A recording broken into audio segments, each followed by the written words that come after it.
Let me start by introducing Professor Rémi Brague, who is Emeritus Professor of Medieval and Arabic Philosophy at the University of Paris I, and who also teaches at the Ludwig Maximillian Universiteit of Munich, where he holds the Romano Guardini chair. He was visiting professor at a lot of places: Pennsylvania State University, Boston College, the Universidad de Navarra, and the University San Raffaele in Milan. And he's a member of the Institut de France. He's well known for a number of books. I will just mention some English titles, just because otherwise the list would be very long, so I apologize for only mentioning some English titles. But one that I'm actually reading at the moment is on the God of the Christians, published in 2013. There's Eccentric Culture, a Theory of Western Civilization, from 2009. And then two titles that are actually published in English by the University of Chicago Press, one called The Law of God, The Philosophical History of an Idea, and the other one, The Wisdom of the World, The Human Experience of the University in Western Thought, from 2004. We're very happy to welcome Professor Brague, but we're also very happy to welcome Professor Jean-Luc Marion, who is actually, this is his home base, one of his home bases, because he's the Andrew Thomas Greeley and Grace McNichols Greeley Professor of Catholic Studies and Professor of the Philosophy of Religions and Theology at the Divinity School, as well as Professor of Philosophy and Professor in the Committee on Social Thought, all at the University of Chicago. But he was also a professor, is now Professor Emeritus at the Sorbonne, and I believe also at the Institut Catholique, right? And he's a member of the Académie Française, where he was elected in 2008. As most of you know probably, Professor Jean-Luc Marion studies both the history of modern philosophy and is an expert in contemporary phenomenology. In the former field, he's done especially studies on Descartes, Cartesian's questions on Descartes' metaphysical prism. In the latter field, on contemporary phenomenology, he pursues a long-term inquiry into the question of God, such as in The Idol and Distance and in the very well-known God Without Being. But in a more recent theological style, he has published Au lieu de soi, l'approche de Saint Augustin, In the Self's Place, it's translated, also University of Chicago, in 2012. He's currently working on a last study devoted to deconstructing the myth of Cartesian dualism sur la pensée passive de Descartes, and he recently gave the Gifford Lectures at the University of Glasgow on givenness and revelation. So please join me in welcoming two very distinguished speakers who will have a different position on the question whether Christianity needs metaphysics. And I'll begin by giving the floor to Professor Brague for his position on this.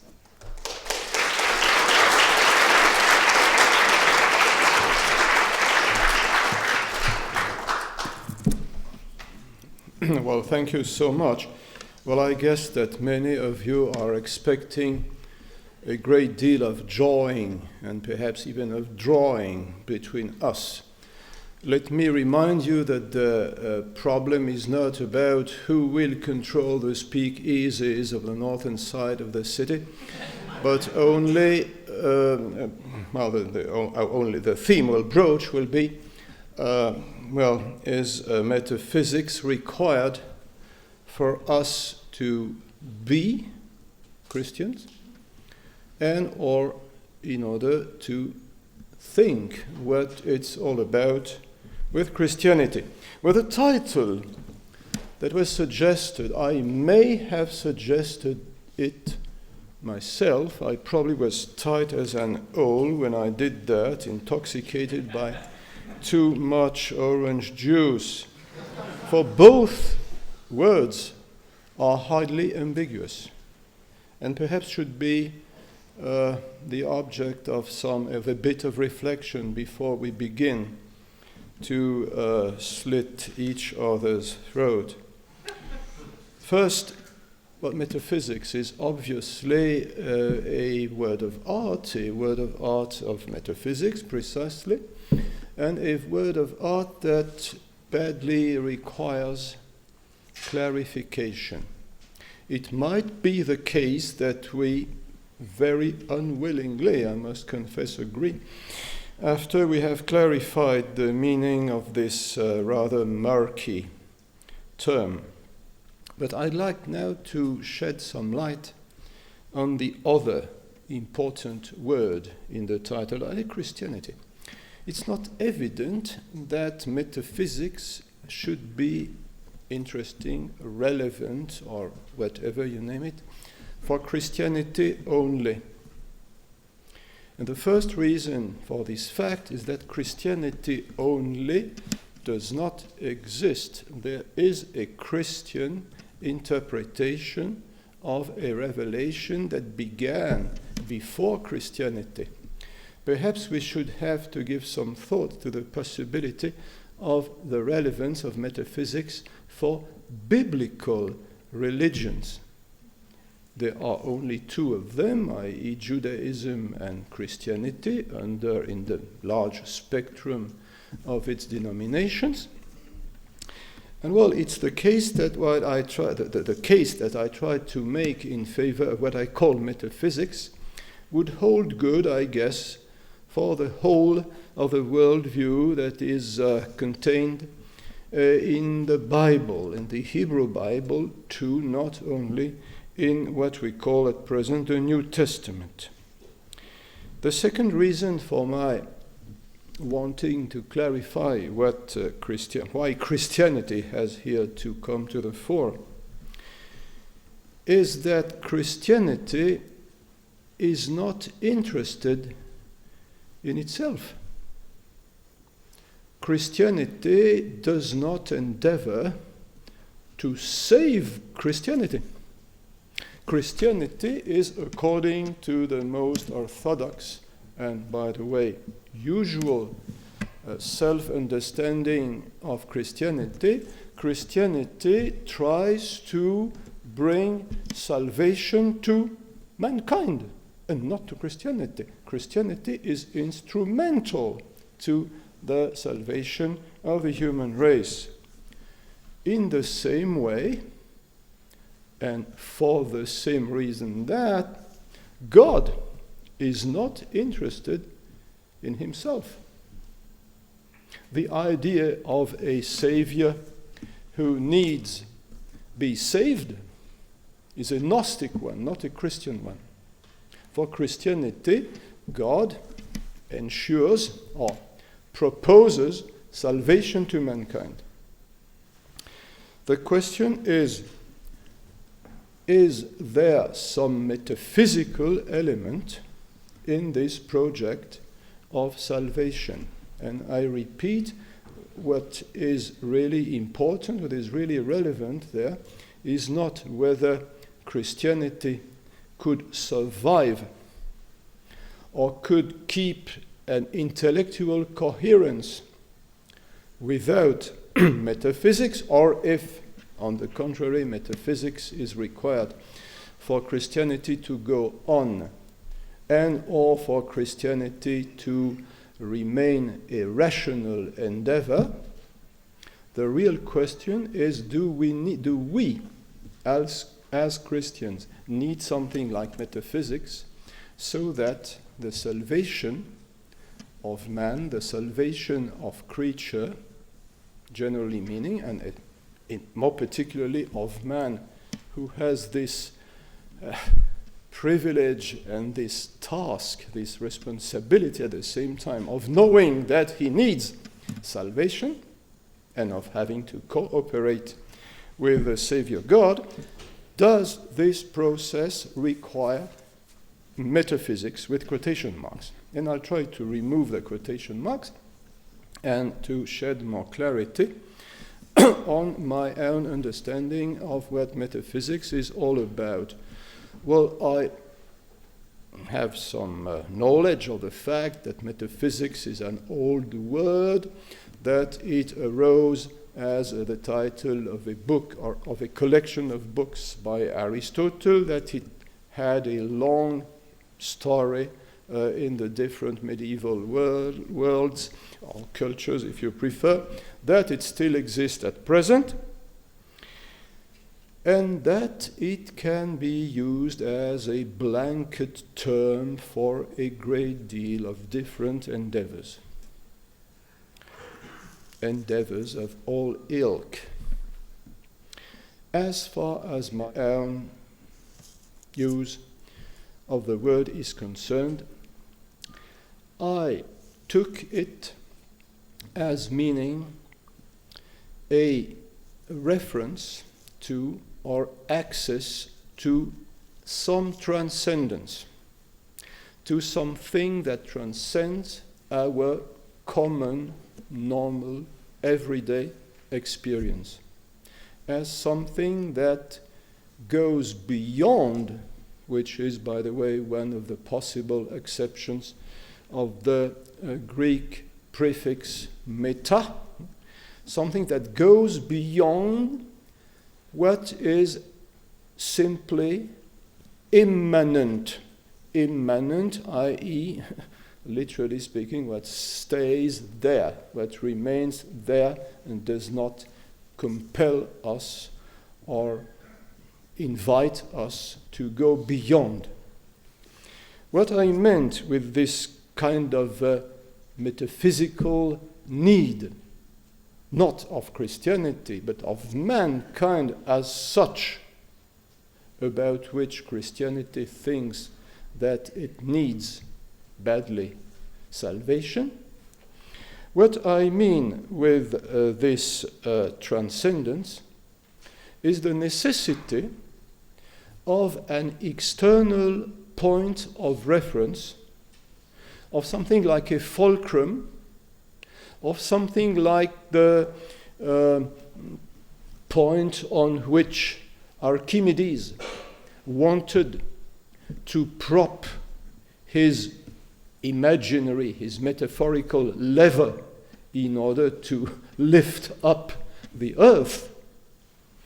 What we need, and what I call transcendent and or metaphysical, if you accept the meaning that I confer to this word, what I want is this possibility of passing judgment on the goodness of whatever is, and in particular on the goodness of whatever, or more precisely of whoever, knows that he or she is, i.e. conscious beings, rational and free beings, also known as human beings. In my opinion, and this is the thesis that I have been defending for some years already in 2 or 3 books, long or short, whether long or short, long and short of it, is that nothing can enable us to affirm in a responsible way that it is good that there should be human beings on this earth unless we admit the possibility, first we admit the existence of some transcendent principle and our ability to have access to it. I am in particular not satisfied with the attempts of some, perhaps philosophers, I don't know. I'm certainly not alluding to Jean-Luc. Of some, would-be philosophers who would sell to us what they call an horizontal transcendence, i.e. transcendence of mankind ensured by the fact that it has to exist, that it has to project itself into the future. For me, this is radically insufficient because the future depends on us. And if the word transcendent should have any meaning, it certainly can't possibly mean what depends on us, but on the contrary, that on which we depend, that what makes us, that what sets us in being, and this principle about which we believe that the fact that, let's say, let's call him by his name, let's call a spade, and God.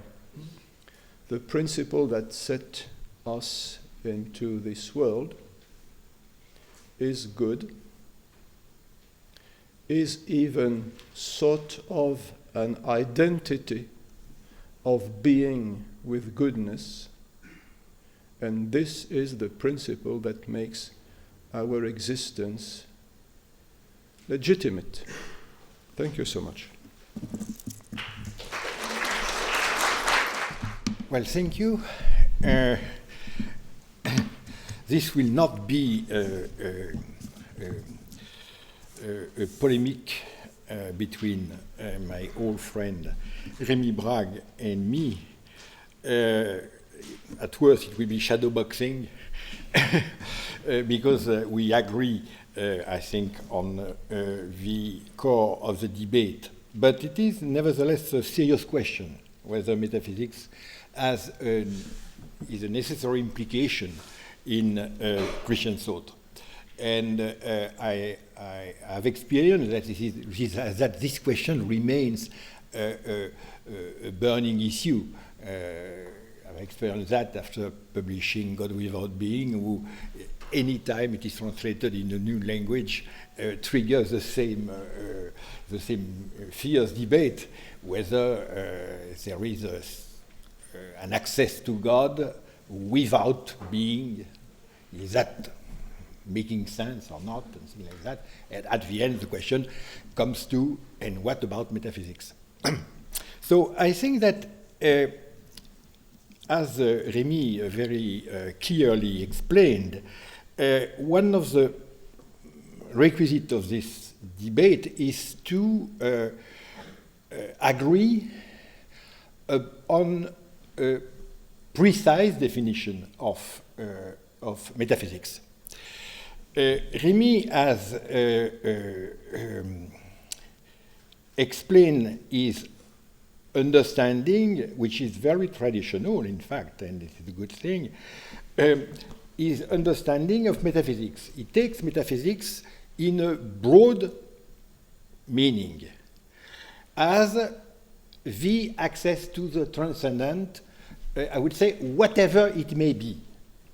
And he has a very strong argument about the question of ethics and the question of the good, that there is no good about our actions, morals, or in politics, which without the assumption that there is a good independent of us. This is his argument, and that good independent of us is an example in his demonstration, an example of the broad use of metaphysics. Metaphysics is the knowledge of the access to the transcendent, whatever it may be.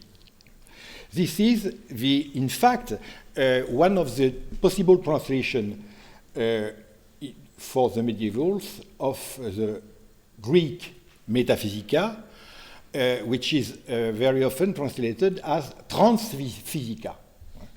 Transphysica, Thomas indeed has assumed that. Transphysica, that is, there is metaphysics as soon and every time we have access to something which is not the matching of any sensation, any aesthesis. So I understand this determination of metaphysics, and I agree with that. But I think the debate about a non-metaphysical use of theology and even a non-metaphysical use of philosophy itself was made possible because there is another meaning of metaphysics than this broad determination of as the access to the transcendent as such, whatever it may be. This, I would say, strict or narrow understanding of metaphysics can be based on two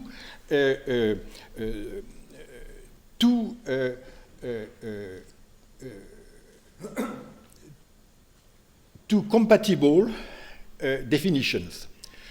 The first is the historical inquiry, which was in fact achieved rather recently, mostly in the last century, about the history of the word metaphysics. When and where, with what meaning this word was used. And this is a point I would slightly disagree with Rémi. This is not an old word. It is a rather recent word. If by recent we mean a medieval word. That is to say, the word metaphysics has imposed itself as the title of a science or title of a book. In fact, with Thomas Aquinas, and perhaps the first book which was really entitled Metaphysical was the Questiones Metaphysicae by Dan Scott. And when Thomas, in the premium of his own commentary of the so-called Metaphysica of Aristotle, explains the terms, he is very clear to say that we can say Metaphysica, but as a general term, but Metaphysica is also one of the three sciences we can claim to be the first sciences, and so on. So it is not yet settled. And to write a system of Metaphysica, I think it was established for sure with Suarez and the Disputationes Metaphysicae, that is, at the very end of 16th century. So we could say that metaphysics, as the coronation and the summing up of philosophy, for instance, established itself at the end of, during the second part, at best, of medieval ages. So in that case, we can see that the term of metaphysics became itself controversial among philosophers as soon as with Kant. Kant clearly considers that metaphysics is the name for an old mistress, illegal, but that we regret because our level of morality is too high now for us to have a mistress, but nevertheless there is some nostalgia. So it is a nostalgia for the mistress, which is the beginning of the crisis of metaphysics.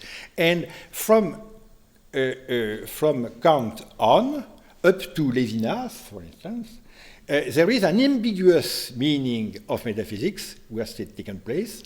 Either metaphysics is the old-fashioned way of philosophizing which should be overcome, or it is the nostalgia of a new philosophy to come. And for instance, in case of Levinas, we have that ambiguity, and many others like that. Even Heidegger has kept metaphysics until the 60s. Up to the 60s, metaphysics has kept for Heidegger a positive meaning. It's only at the moment of his reading of Nietzsche and the question of nihilism that he has given for good a negative understanding of metaphysics. And this leads me to the second new definition of metaphysics, which is not that of the historian of philosophy. I am first an historian of early modern philosophy, and so I'm very sensitive to this historical situation of metaphysics. Metaphysics is not eternal. Metaphysics is not forever and for any eternity the name of philosophy. It is a period in the history of philosophy where philosophy was unquestionably identified to metaphysics. But it is no more the case. Second point, in that case, is there a concept of metaphysics matching this historical moment? So there is a lot of discussion, and I can only sum up things which are well known by the scholar in that field.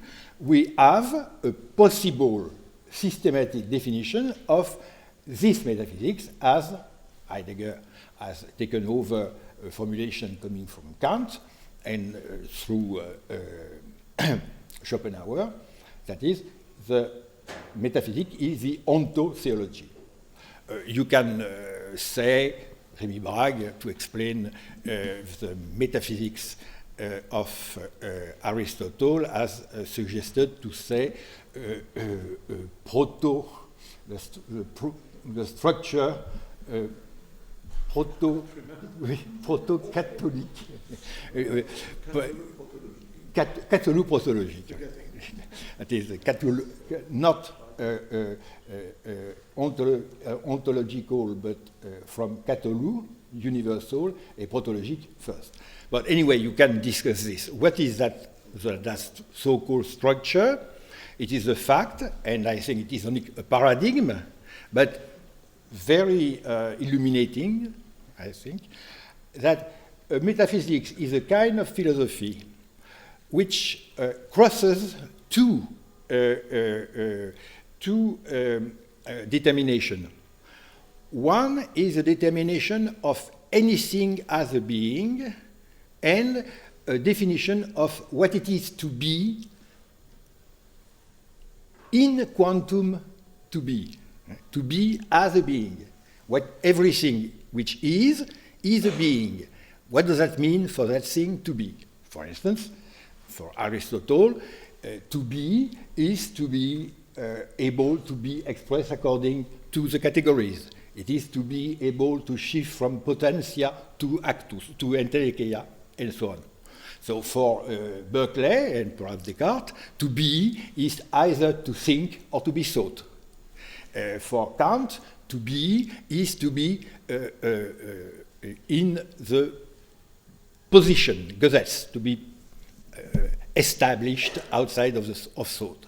So everything which is, that's the first dimension of on ontotheology, is to be to be means a precise operation. And there is a second dimension, which is the idea that among the beings, there is always one which achieves perfectly the common definition of what it is to be. That is, there is always one being which enforces the common universal way of being. And it is by crossing those two dimensions that we can close, to some extent, the circle. So there is, this is the core of the question, there is in metaphysics as ontotheology always a place for something which is called, time to time by the philosopher, God, and a place which is, time to time, occupied by a substitute for God. Example of that, according to Heidegger, Nietzsche. In Nietzsche, to be is to be evaluated by an evaluation, to have a value. And this is the horizontal determination for anything which is. And there is another determination, that is, what is the most perfect evaluation? It is the totality of what is evaluated, which is the eternal return of the same. And the eternal return of the same is a substitute for God. And you can argue same way in many other philosophers where there is no God, they are not theists, they are possibly atheists, and nevertheless there is the place for the supreme being or his substitute. So for Christian thought, the ambiguity of metaphysics becomes very clear. Because there is no metaphysics without the possibility to identify something, some character, some function, some role in the system, which could be called God. Exactly as in many proof of the existence of God, and first of all those of Thomas Aquinas in the first question of the second question of the Summa, at the end of each via, each way to prove the existence of God, he goes to the result, and there is, by necessity, a first mover, or an eternal or necessary being, and so on. And he adds, and this is what all the men used to call God.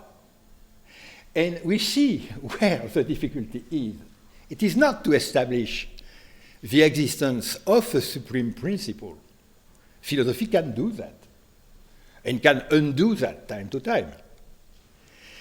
But this we can decide. Now, the real problem of the transcendence in broad sense, as described by Rémi Brague, that is, what does not depend of us, of our free choice, is that precisely no one is really qualified to say that the first mover, the necessary being, the eternal being, the infinite being, and so on, deserve to be identified to the self-revealing God. Only God can say that. What we can say in metaphysics is only from our point of view, starting with the universal definition of what it is to be for any kind of being. The highest possible position is this. But we can say it is impossible to fill that position, or anyway, we are free to decide the meaning and the role of that position. We are free to fill that position by one or another being or by ourselves. We are free to do that, but we are not free to decide that the God who has revealed itself in Jesus Christ assume that position as his own position. No one is qualified for that. So there is the ambiguity of metaphysics, is that in any metaphysics there is a position which could be attributed to God, but for Christian thought, and I think for Jewish thought as well, it is not up to us to decide whether the God, the revealed God, admits and yields and I would say is humble enough to go down to what we imagine at the highest possible position. That's the difficulty of metaphysics.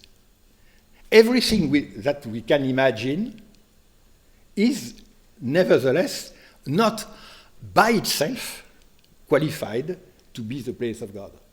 So we can, in front of metaphysics, we can have, I think, from a Christian point of view, we have the right to keep open the answer.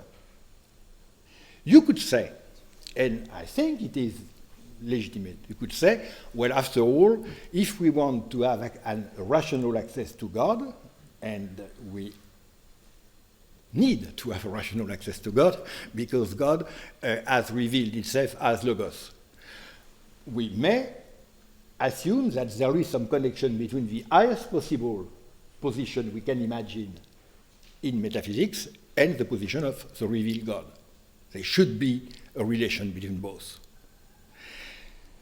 Or you could say any possible definition of the highest possible position cannot match the transcendence of God. And in that case, you have the position of Barthes or some others, that is, any idea of God turns into an idol, a conceptual idol. So this is the problem of metaphysics and Christianity. It is not that it is either or, and I've never said myself that it is either or. It is the difference between the point of view of the philosopher on the word and the point of view, I would say, of God about the same word. And let us make a difference which should... In classical philosophy and metaphysics, there is a rule. Nothing to be is indeed to exist, but there are non-existing things which nevertheless are, provided that they are possible, that we can think them without contradiction. So this is the definition of the essence. And in classical ontology, the first step, the first level of beingness is the possibility. So the rule in Klauberg, the ontology of Klauberg and many others, to be is to be possible. That is what you can think without contradicting yourself. In that case, we could say philosophy, as metaphysics, deals first with the possible. Now, what is the unquestionable difference between the divine, including the Christian God, and the non-divine, the field of the mortals? As early as Homer, the distinction between the God and is that to the gods, nothing is impossible. There is impossibility and possible only for men, for the mortals. So we could say that metaphysics is the point of view of the mortals about the things. It is a point of view where we start by assuming that we will stay in the field of the possible for us. So we shall never speak of the impossible. For, say, so Hume, what is a miracle? It is an exception to the law of nature. Because the possible is our home. And there is no home for us beyond the possible. About that, what is the answer? It is given, this will be my conclusion, by Nicolaus of Cusa, who says in the depot test about the question, where should we turn our gaze if we want to have access, any insight into God?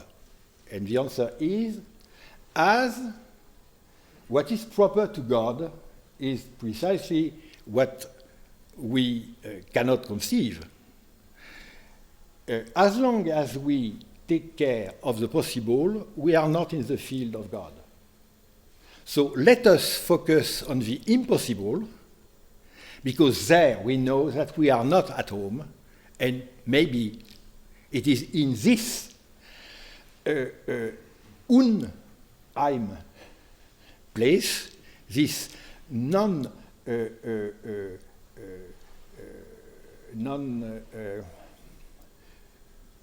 comfortable place, the impossible, that God may appear.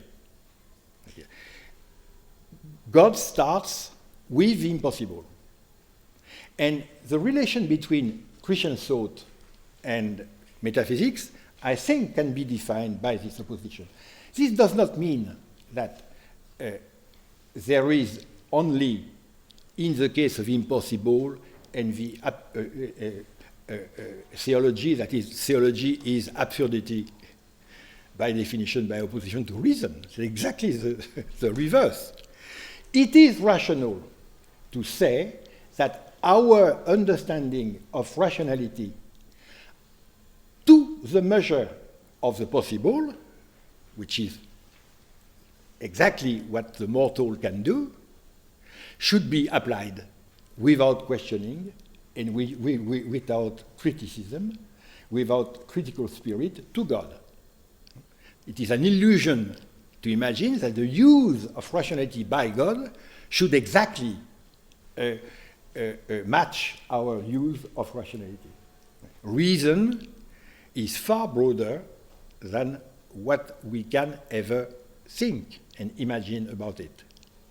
This point, in fact, leads me to go back to the initial position of Rémi Brague, that is the broader interpretation of metaphysics.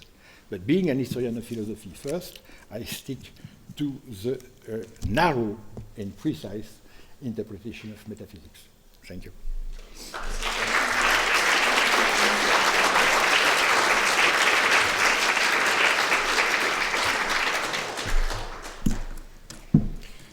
Well, thank you so much, Jean-Luc. Well, I could admire once more your command of the history of metaphysical thought.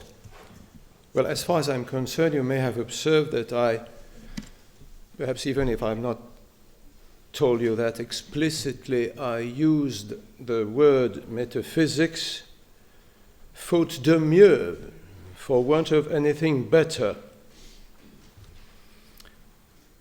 Perhaps any other term which could have expressed better the idea of transcendence, such as I understand it, could have done the job and filled the bill. Still, I could try to make this use of language more plausible. I mean, by using the word metaphysics, by bringing to the fore a trend in the history of the vocabulary of metaphysics, in the history of the concrete users of the word metaphysics, I could sort of run to the ground a trend towards the practical, from the theoretical to the practical. According to Aristotle, who was the first to define the possible field of metaphysical science, metaphysics was, together with mathematics, for instance, emphatically theoretical in nature.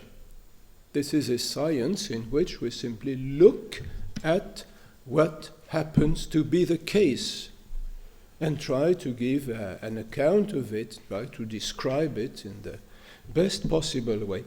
And now, along the history of metaphysics, I felt I could spot a greater and greater closeness to what I should call, again, for want of anything better, existential questions. Questions that have to do with what we are supposed to do, with the kind of moral actions, with the rules that can guide our praxis, and with what we have sort of to be, since we are what we do. For instance, it's interesting to observe a shift, not exactly in meaning, but a shift in color, in the use of the adjective metaphysical. In a philosopher whom Jean-Luc might know, Descartes, metaphysical, the adjective, means in some contexts far from life, abstract, not really relevant ideas with which we can toy. For instance, radical doubt is qualified in some passage of the metaphysical meditations, or meditationes de prima philosophia. It would be interesting to reflect about this translation. Radical doubt is qualified as being metaphysique, i.e. something we can do without. In the whole 18th century, we have the same thing. Whenever a philosopher, a self-proclaimed philosophe of the so-called Enlightenment hurls the adjective metaphysics against any philosophical thesis, it means, well, it's not important, that's bunk. On the other hand, we find at a later stage of the development of the philosophical endeavor some occurrences in which metaphysical has, on the contrary, the color of something that really has to do with the core of our being, with our predicament, with the human condition. A good example of that is the way in which Heidegger, in his speech of 1929, looks for the fundamental Stimmung. I'm sorry, I couldn't find any responsible English translation for that. Some sort of affective color, or something like Stimmung is one of those hardly translatable German words. He identified the basic Stimmung of metaphysics as being anxiety, Angst, the care for our own condition, for our own mortal condition. And there's in the whole history of the modern use of the word metaphysics, this shift from the theoretical to the practical that comes to a head in Kant, who mints a phrase that for Aristotle would have sounded totally preposterous: metaphysics of mores. What we do has a metaphysical dimension, and even is the point on which it makes sense for us to speak of metaphysics. And while I tried, not only in very short presentations, I tried in the series of books that I mentioned earlier on, to follow this direction up to the point in which the principle of action, i.e. the good, becomes broader still than action. I tried to reach the point in which the good does not concern only what we do, but rather, to put it that way, what does us, what produces us. And well, there's a sentence at the beginning of Jean-Luc's answer with which I have some misgivings when he described my project as trying to give morals, give moral practice, give our search for the good and for its implementation in our everyday life. He thought that I wanted to ground this on the existence of an objective good. That's okay, I could agree with this kind of endeavor. But what I'm trying to do is to show that the good has a larger, broader dimension than simply moral action. since the good is the very possibility of our existence. And I chose, well, that's a paper I gave yesterday for this reason, it's still fresh in my memory. I chose as the paradigm, as the model for this kind of goodness, Plato's idea of the good. An idea that has hardly anything to do with the way in which we are supposed to look for what is right and avoid what is evil. This good is something that creates us, or according to the image of the sun, something that helps living beings to grow and to unfold their possibilities. That is some sort of extramoral dimension of goodness. I used this phrase yesterday en passant, and thanks to a question, I was given the opportunity to become myself better conscious of what's at stake here. And what I elicited from Jean-Luc's very suggestive and exciting, as a matter of fact, answer was the necessity for me, that's a task for future research, better and more precisely to conceive of what I mean exactly with transcendence. I sort of contented myself with a sketchy delineation of what transcendence can be all about, and perhaps I'll have to try to keep away from the common understanding of transcendence, which is very much in the wake of Neoplatonic philosophy, i.e., the transcendent as being that which escapes us, that eludes our grasp, that doesn't want really to be known by us. And we find in the late developments of Neoplatonic philosophy formulas that go very far in this direction.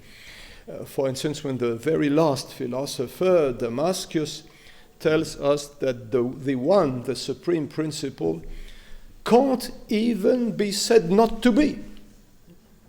That's already too much to tell that it is not. It's above, not only above being, what it already was in Plato, Epikeina te sousias, 509d, in the book 6 of the Republic, that's even above non-being.